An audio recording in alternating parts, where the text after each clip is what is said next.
ప్రస్తుతం మనతో పాటు ప్రముఖ ఆధ్యాత్మికవేత్త, మంత్రతంత్ర జ్యోతిష్యులు, ఐకాన్ ఆస్ట్రాలజర్ గట్టుపల్లి సురేష్ బాబు గారు ఉన్నారు. గురువుగారితో మాట్లాడదాం. నమస్కారం గురుగారు. జై శ్రీమన్నారాయణ. గురుగారు, మార్చి నెలలో మనకి చంద్రగ్రహణం ఉంది, అలాగే మనకి ఉగాది కూడా ఉంది. సో మీనరాశి వాళ్ళకి ప్రత్యేకంగా ఈ మార్చి నెల ఏ విధంగా ఉంటుంది? చంద్రగ్రహణం తాలూకు ఇంపాక్ట్ ఈ నెల ఉంటుందా, లేదంటే ఇంకాస్త ఎక్కువ ప్రభావం చూపిస్తుంది అంటారా? ఈ నెలలో వీళ్ళు ఎలాంటి జాగ్రత్తలు తీసుకోవాలి మీనరాశి వాళ్ళు?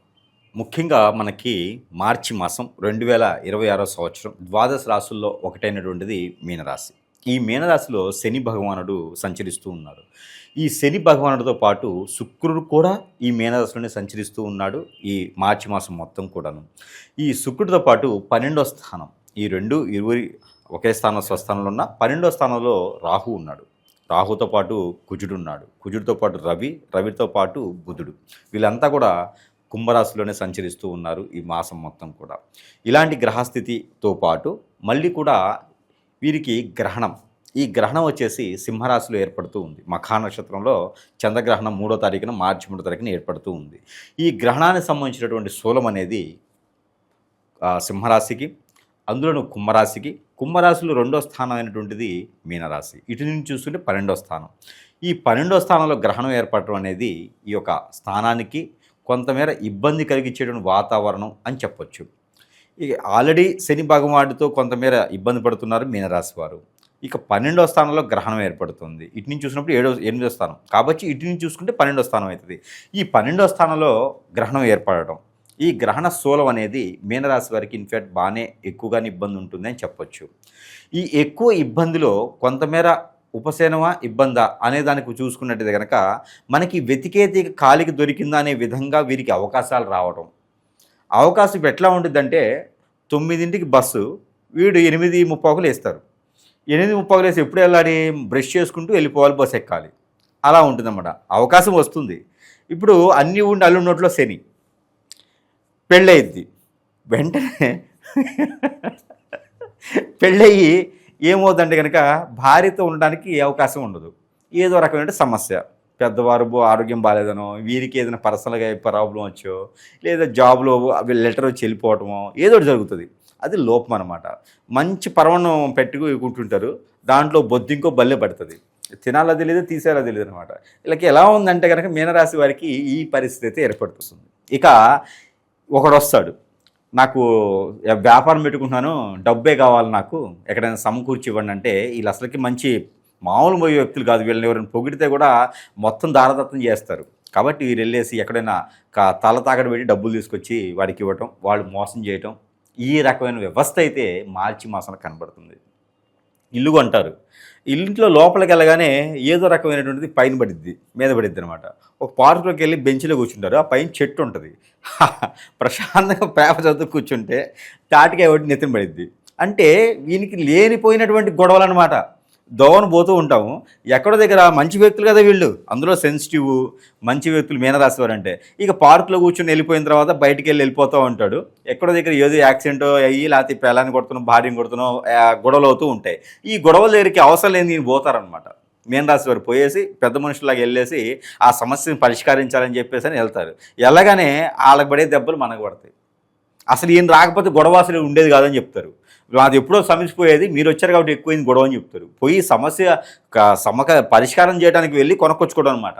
ఎవడో వస్తాడు ఫోన్ చేసి, నువ్వు త్వరగా రావాలి, నాకు ఇక్కడ పని ఉందని చెప్పంటే వీడు ప్రేమ కొద్దీ వెళ్తారు. అది మంచోళ్ళు కదా, ప్రేమ కొద్దీ మనవాడు మా ఫ్రెండ్కి ఏదో అవుతుందని చెప్పేసి ముందుకు వెళ్తారు. వెళ్ళగానే అక్కడ ఆర్టీఓ పట్టుకోవడమో, లేకపోతే ఏదో కేసు పెట్టడమో జరుగుతుంది. డంక్ అండ్ డ్రైవ్ ఎక్కడో ఇరుక్కుంటాడు. వాడు ఇరుక్కొని వీళ్ళని ఇరికిస్తాడు. నన్ను కాదు, నాతో పాటు ఇటు నన్ను ఇరికిస్తాడు అనమాట. అంటే అవసరం లేని వాటిల్లో ఇరుక్కునేదానికి ఎక్కువ అవకాశం కనిపిస్తుంది.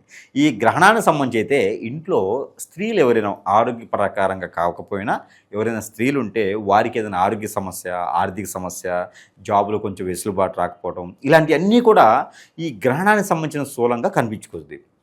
ఇప్పుడుదా మాట్లాడుకుని గ్రహాలకు సంబంధించి, ఈ స్త్రీలకు బాగాలేంది గ్రహణానికి సంబంధించి, కాబట్టి ఇలాంటి ఇన్ఫెక్ట్ కూడా ఎక్కువగా కనిపిస్తుంది. కాబట్టి ఈ గ్రహణానికి సంబంధించినటువంటి దోషం అయితే పరిహారం చేసుకోవాలి. ఈ గ్రహాలకు సంబంధించిన దోషాలు కూడా కలిపి పరిహారం చేసుకున్నట్టయితే కొంతమేర ఇబ్బంది లేకుండా ఉంటుంది. అలానే వీరి మీద నరదిష్టి నరఘోష కూడా కొంచెం ఎక్కువగా కనిపిస్తూ ఉంది. అందులో వీరేమో జలతత్వం కల రాశి, మీనరాశి అనగానే జలతత్వం కల రాశి, అందులోనూ మార్చికి వీళ్ళ రాశికి సంబంధాలు ఉంటాయి అన్నమాట. ఆ సంబంధాలు ఎలా ఉంటాయి అంటే మార్చి రాశి వీరికి కలిసి వచ్చే రాశి, మళ్ళీ అందులో కలిసి వచ్చే రాశిలోనే మూలిగేతం తాడిగా పడ్డట్టుగా గ్రహణం ఒకటి. ఇంక ఎట్లా ఉంటుంది, మనం అనుకున్నాం కదా ఇందాక, పిల్లోడు పుడతాడు, ఎత్తుకోగానే పాసు పోస్తాడు. అది అదృష్టం అంటే ఎట్లా ఉండిద్ది అనుకునేది అనమాట. అందరు ఎత్తుకుంటే బాగానే ఉంటాడు, ఇది కర్మజాలకు ఎత్తుకుంటే ఆడొచ్చి పాసు పోస్తాడు. అంటే పిల్లవాడి చంటి పిల్లలు అలా తెలియదు కాదు, అదొక అదృష్టం అనమాట. ఇలాంటి ఇబ్బందులు ఉన్నటువంటి మీనరాశి వారికి ఏం చెప్పండి మార్చి మాసంలో ఇలాంటివన్నీ కూడా జ్ఞాపకార్థం ఉంచుకోవాలి. ఇవన్నీ కూడా ఒక కప్బోర్డ్ తయారు చేసుకొని దానికి ఒక అద్దం పెట్టుకొని షోకేస్లో జ్ఞాపకార్థాలు పెట్టుకోవాలి.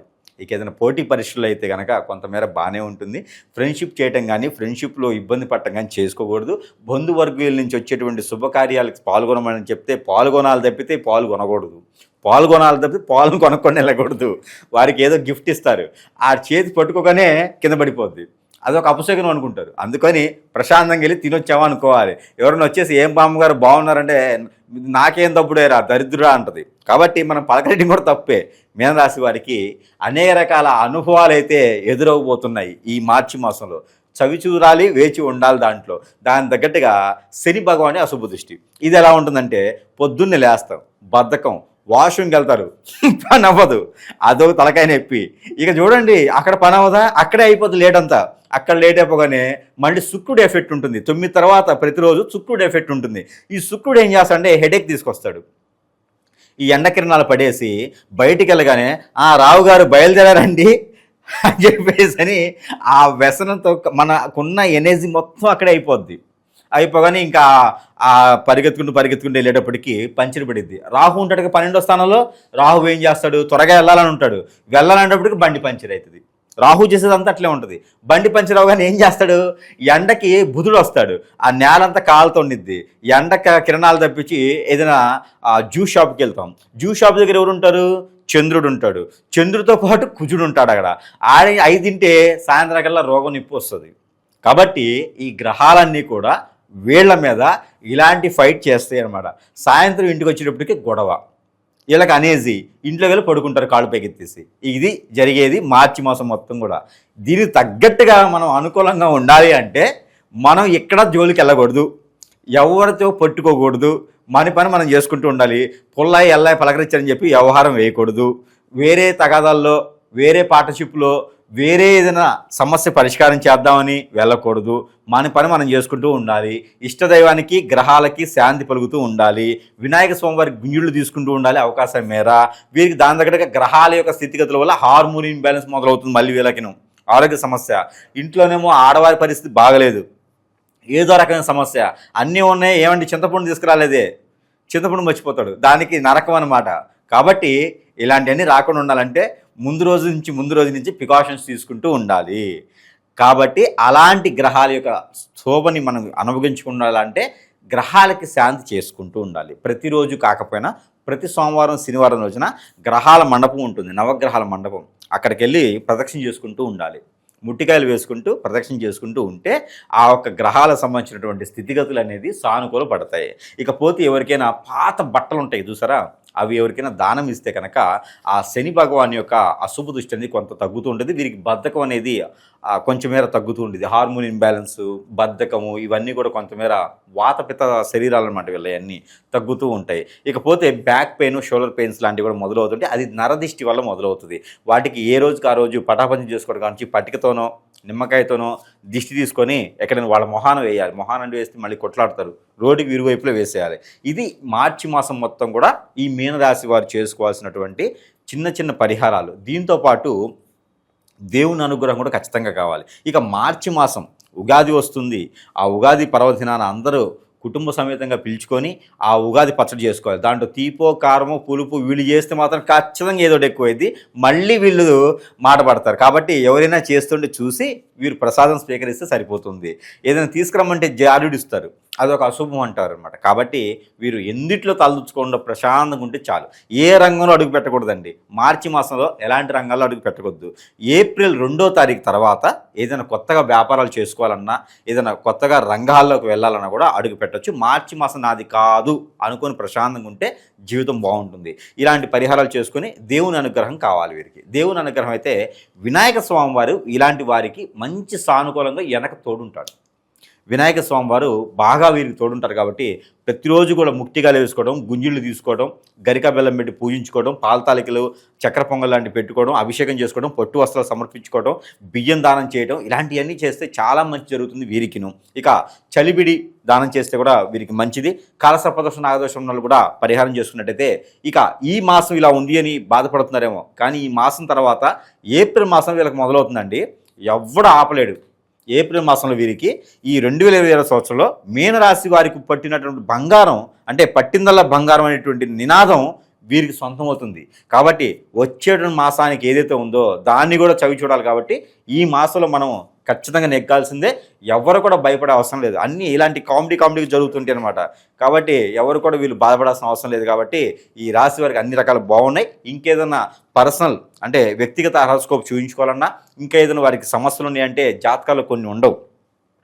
అవి ఇంకేమైనా కనిపిస్తే కూడా ఖచ్చితంగా సమీప దూరంలో ఉన్న గురువుగా లేకపోతే నాకు సంప్రదిస్తే దాని తగ్గ పరిష్కార మార్గాలు చూపించబడుతుంది. కాబట్టి ఆ విధంగా వీరు ప్రయత్నం చేసుకోవచ్చు. ఓవరాల్గా మీనరాశి వాళ్ళకి ఈ మార్చి నెల ఏ విధంగా ఉంటుంది, ఎటువంటి పరీక్షలు పెట్టబోతుందో మంచి విశ్లేషణ అందించారు. ధన్యవాదాలు.